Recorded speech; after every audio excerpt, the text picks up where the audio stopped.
Hey Google, can you tell me the class of 83 synopsis, please? Here's the synopsis of Class of 83.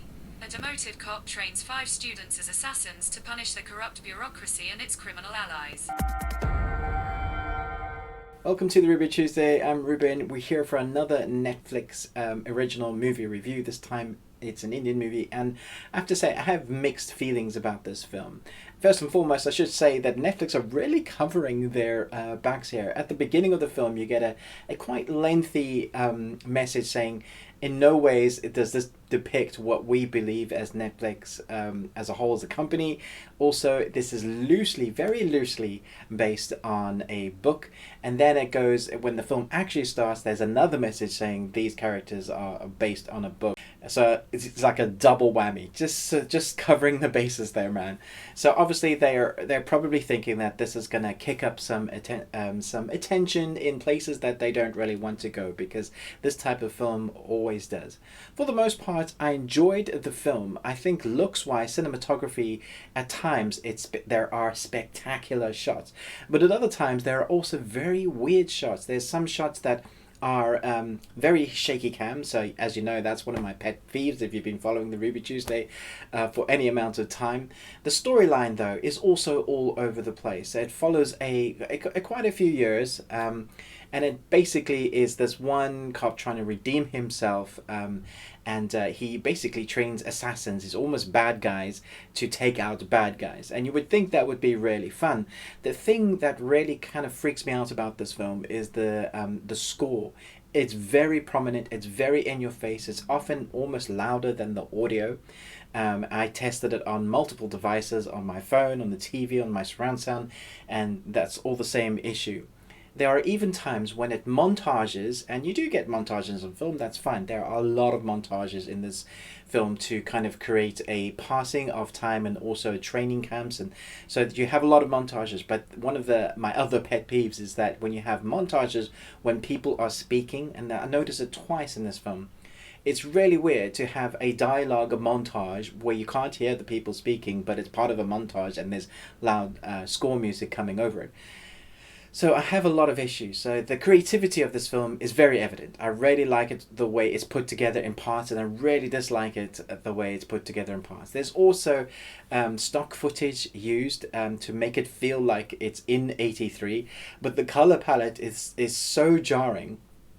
You can very much see the difference in between what is stock footage and what is not. And then there are times when it's filmed in a way to make you feel like it's in 83. There's still vibrancy in the color palette. But then there's also this weird, it's almost like a depth perception, but it's not that. It's almost out of focus. So you see, normally used in shots where there's a large background, with lots of things happening in the background, and your protagonists are slightly in focus, but the rest are not. Which was really weird, because normally you'd use a mise-en-scene sort of shot and allow everybody to see what's going on if you have a lot going on in your shot. This is not the case for a lot of the film, and I found that really weird, because it felt like they were trying to make it old-timey, to make the stock footage kind of sync up with the footage that they have normally. During the day especially, and it just didn't work, especially that stock footage. It's really quite jarring. So you have some interesting techniques of color palette use, especially inside. So you have the really vibrant kind of nice yellow tones through shadows, and I thought, wow, sometimes I was just like, wow, that's a really great shot. And really kind of puts you and places you in the mood. But then you have this overbearing score that comes in and goes, and the whole time you're thinking, okay, this is an intense moment because the music is telling me it's an intense moment. And then there will be a conversation in an office in the police department, and it could be a heated discussion, but that doesn't need this overbearing score. So again, it just continues. For most of the film, there is this overbearing soundtrack not soundtrack, score, that they needed to seriously tone that down. So between the weird stock footage that just doesn't quite sync up, just doesn't look right for the film, and to the weird shots, and then the score, I was finding it very hard to engage with the characters. That's not to say that the acting isn't very good here, because I think it is. The main protagonists, and especially the first one, where you kind of feel for the character because you find out what's happened with him, and then he's got to kind of train this new breed of cops to take out bad guys that he couldn't have done, these gangsters.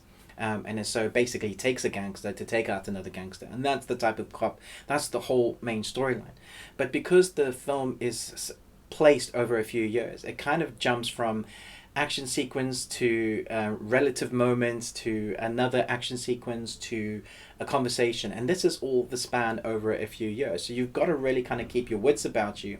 And if you're listening to the original language, you're going to have to be reading as well, which I had to. I did watch the film in two halves, so I watched it with the original language, and then I watched in the dubbing. And I have to say, I really like the dubbing here because they've used people from India with the proper accent, so it really gives you an air of authenticity, which I really appreciate, because sometimes you get films and TV series in the dubbing, they do people that are not from the original country or don't have the right accents, and it just kind of takes you out of it. So if I'm watching a French film and there's an American accent, that doesn't quite work. But here it felt right. So I think you could watch it either depending on whether you are able to watch the original language. I would say do if you can, because like I say, you can get those original inflections, the kind of nuances that the actors are on at the moment during filming that shot. You can get that emotional intensity that the music is telling you there definitely is. But apart from that, there are other issues as well. There's action sequences, especially ones toward the ends with a fairly pew pew shootout,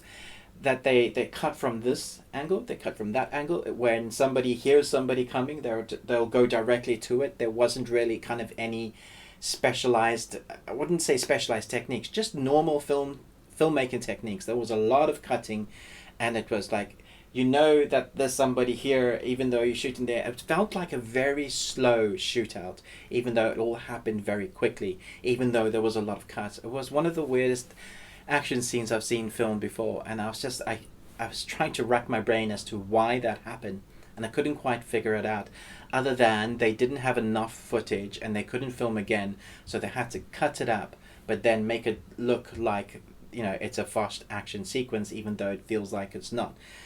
So it does have some issues. I like the story, I like the acting, I like some of the cinematography indoors. I really dislike the sound score usage. There's a lot of time it just made me think, what on earth is happening?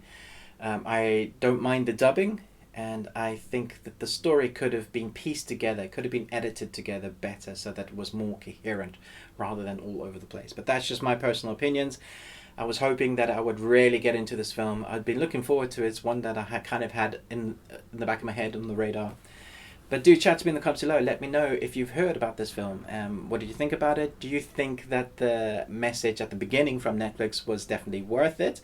Are you upset because they haven't been more true to the story, even though they said it was very loosely based? Yeah, I'm going to give this a C+. I was hoping to give it a higher score, but I don't think, for my point of view, that I can.